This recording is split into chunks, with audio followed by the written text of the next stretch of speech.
Hello, coin collectors out there. Welcome back to the Big D Coins channel. Hopefully everyone is having a great day as always. In this video, it's going to be episode number 3 in the Painted State Quarter series. In this series, what I'm doing is looking at all of the 50 state quarters that we know and love and had fun collecting, but I've got the painted version of them. So this is kind of a colorized version that a private company did, in which they painted or placed these little painted stickers on the reverse side, and what they did was colorize kind of the image that we see on the reverse. So I think all of these are very, very, very cool.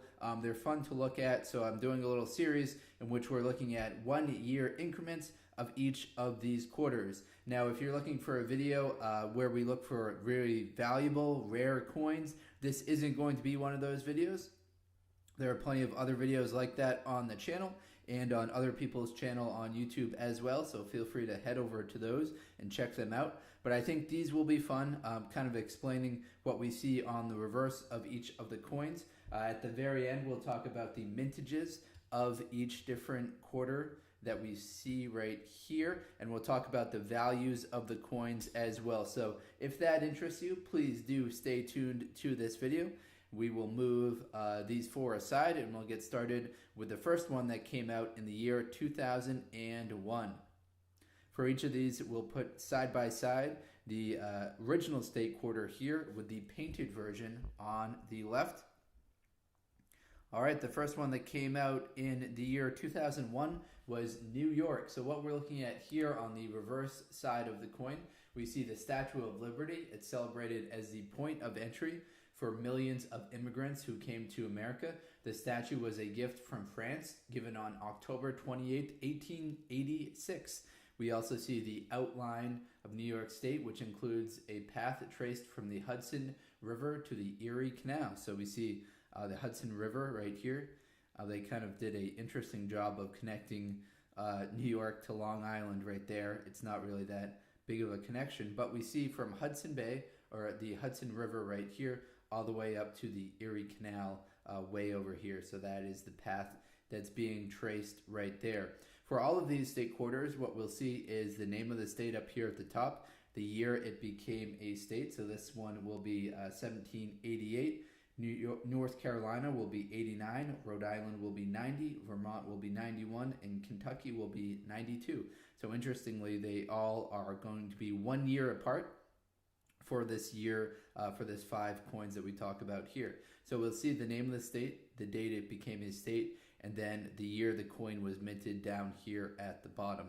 Most of them do have kind of some type of slogan or logo. This one is the Gateway to Freedom, which is captured as a reference to Ellis Island and the Statue of Liberty that people saw right here on their way coming into the country that many immigrants did. All right, and of course we've got the regular quarter right here. I'll just give it a little shine. This quarter is rather worn out, like most of the other ones that we'll look at today, but this one right here is in great shape. And for the series, we're not talking about the obverse. We flip it over, and this is what the obverse side of the coin looks like. This is they didn't do anything to paint or decorate this side right here.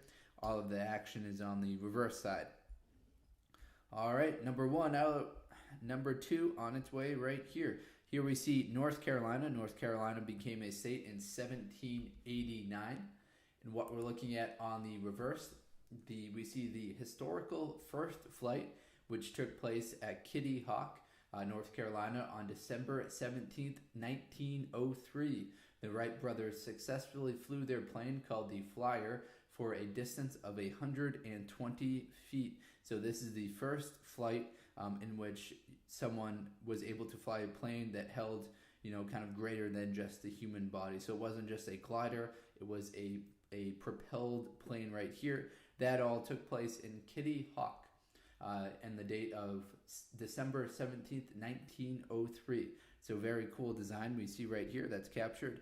I do like how North Carolina kept it pretty simple right here. Some states try and put a bunch of different logos, a bunch of different things on their states, such as this one right here for Florida. Florida, we've got kind of a bunch of different stuff going on right here, but North Carolina, it's just one image that's being depicted. So very nice. And again, we will go over the mintages of these once we look at all of the different painted designs. Up next, we have Rhode Island. We've got Rhode Island on the left right here. On the reverse, we see a sailboat on the open sea.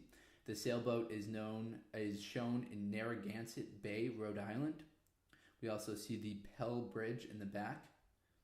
The state has over 400 miles of coastline and over 100 beaches. So this kind of is similar to the North Carolina design, in which they're kind of capturing one cohesive image right here. So we see a sailboat in Narragansett Bay, Rhode Island, and then behind it is the Pell Bridge. And this kind of captures the fact that there is so much coastline in Rhode Island. We also see the nickname, the Ocean State. On to a state a little closer to me, but keeping it in New England. We went from Rhode Island to Vermont now. So Vermont became a state the next year. We see Vermont 1791. Another very cool image on this reverse side. I think they did a great job with colorizing this one with the hat and the scarf and the buckets, collecting the maple syrup there. Vermont is famous for skiing and maple syrup. The quarter right here features Camel's Hump Mountain.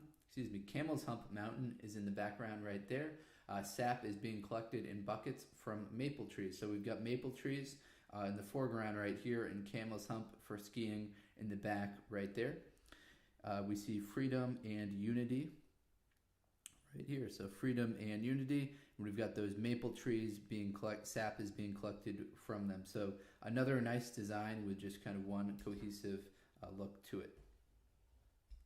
And the fifth and final is this one right here. This is Kentucky, my old Kentucky home. I'll get this orientated for you.